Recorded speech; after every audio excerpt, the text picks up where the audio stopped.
ಓಂ ಶ್ರೀ ಪುಣ್ಯಕ್ಷೇತ್ರ ಕೋಟೂರು ಪರಮಾನಂದಾಯ ನಮಃ. ಪ್ರಪ್ರಥಮವಾಗಿ ಶ್ರೀ ಪುಣ್ಯಕ್ಷೇತ್ರ ಕೋಟೂರು ಪರಮಾನಂದರನ್ನು ನೆನೆಯುತ್ತಾ ಸಕಲ ಭಕ್ತರಿಗೆ ಆಯುರಾರೋಗ್ಯ ಭೋಗ್ಯ ಭಾಗ್ಯ ದೊರಕಲಿ ಎಂದು ಕೇಳುತ್ತಾ ಸ್ವಲ್ಪ ಪರಮಾನಂದ ಅಜ್ಜವರ ಮಹಿಮೆಯನ್ನು ಹೇಳಲು ಬಯಸುತ್ತೇನೆ. ಸ್ವರ್ಗ ಎಂದರೆ ಎಲ್ಲಿದೆ ಎಂದರೆ ಆ ಸ್ವರ್ಗ ಸ್ಥಳ ಇಲ್ಲೇ ಇರುತ್ತದೆ.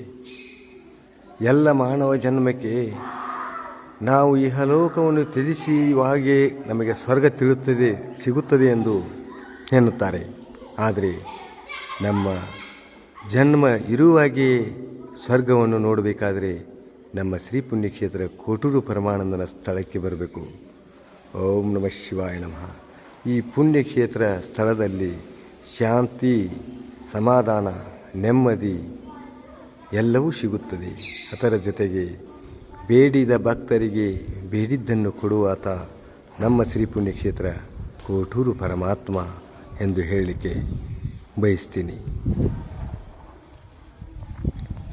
ಈ ಪುಣ್ಯಕ್ಷೇತ್ರದಲ್ಲಿ ದಾನ, ಧರ್ಮ, ನೀತಿ, ದಯಾ, ಮಯ, ಭಯ, ಭಕ್ತಿ ಎಷ್ಟೇ ಕ್ರೋಧಿಗಳಾಗಿದ್ದರೂ ಈ ಸ್ಥಳಕ್ಕೆ ಬಂದರೆ ಅವರಿಗೆ ಸಮಾಧಾನ, ಶಾಂತಿ, ನೆಮ್ಮದಿ ಸಿಗುವ ಪುಣ್ಯ ಸ್ಥಳವೆಂದರೆ ಈ ಪುಣ್ಯಕ್ಷೇತ್ರ ಕೋಟೂರು ಪರಮಾನಂದನ ಕ್ಷೇತ್ರವೆಂದು ಹೇಳಲಿಕ್ಕೆ ತುಂಬ ಆತ್ಮೀಯತೆಯಿಂದ ಭಾವಿಸಿ ಹೇಳ್ತಾ ಇದ್ದೀನಿ. ಯಾಕಂದರೆ ನಾವು ಶ್ರೀಶೈಲ ಮಲ್ಲಿಕಾರ್ಜುನ ಹೋಗಿರ್ಬೋದು, ಗೊಡಚಿ ವೀರಭದ್ರೇಶ್ವರ, ಗುಡ್ಡದೆಲ್ಲಮ್ಮ, ಧರ್ಮಸ್ಥಳ, ಯಾವುದೇ ದೇವಸ್ಥಾನಕ್ಕೆ ನೀವೆಲ್ಲರೂ ಈವಾಗಲೇ ಹೋಗಿದ್ದೀವಿ.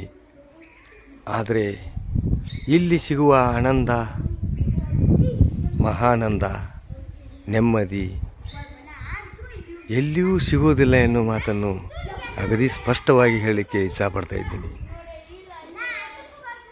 ಯಾಕಂದರೆ ಕಷ್ಟ ಬಂದಂಥ ಭಕ್ತರು ಈ ಕ್ಷೇತ್ರಕ್ಕೆ ಬಂದು ನಮಗೆ ಕಷ್ಟವೆಂದು ಪುಣ್ಯಕ್ಷೇತ್ರ ಕೋಟೂರು ಪರಮಾನಂದರಲ್ಲಿ ಕೇಳಿದರೆ ಆ ಕಷ್ಟವು ಪರಿಹಾರವಾಗುವುದೆಂದು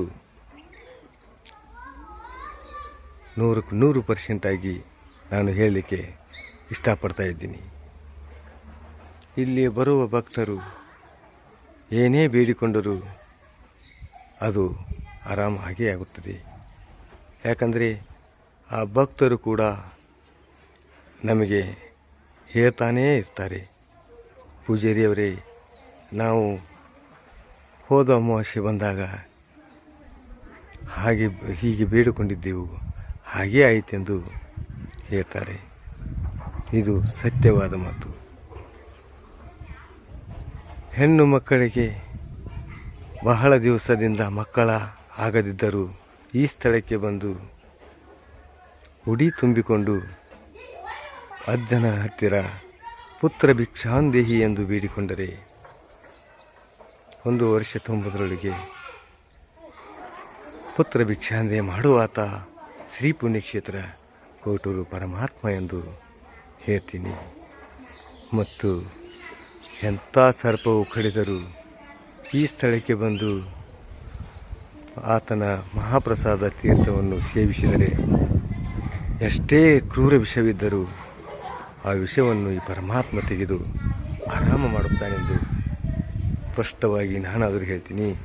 ಇಲ್ಲಿ ಬರುವಂಥ ಭಕ್ತರಾದರೂ ಕೇಳ್ತಾನೆ ಇದ್ದಾರೆ. ಇಲ್ಲಿ ಅಂಥ ಭಗವಂತ ಎಲ್ಲೆಲ್ಲೂ ಇಲ್ಲವೆಂದು ಆ ಕಾರಣಕ್ಕಾಗಿ ಈ ಪುಣ್ಯಕ್ಷೇತ್ರ ಕೋಟೂರು ಸ್ಥಳಕ್ಕೆ ಎಲ್ಲ ಭಕ್ತಾದಿಗಳು ಉದ್ಧಾರವಾಗಲಿ, ಇಲ್ಲಿ ಬಂದು ಪುನೀತರಾಗಲಿ ಎಂದು ಭಕ್ತರಿಗೆ ಜಯವಾಗಲಿ ಎಂದು ಕೇಳ್ಕೊಳ್ತಾ ಇದ್ದೀನಿ.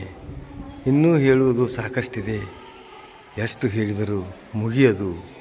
ಮುಗಿಸಿದರ ಮುಗಿಯುತ್ತದೆ, ಬೆಳೆಸಿದರ ಬೆಳತನಕ ಬೆಳಕಾಗಿ ಉಳಿಯುವ ನಮ್ಮ ಶ್ರೀ ಪುಣ್ಯಕ್ಷೇತ್ರ ಕೋಟೂರು ಪರಮಾನಂದ. ಓಂ ನಮಃ ಶಿವಾಯ.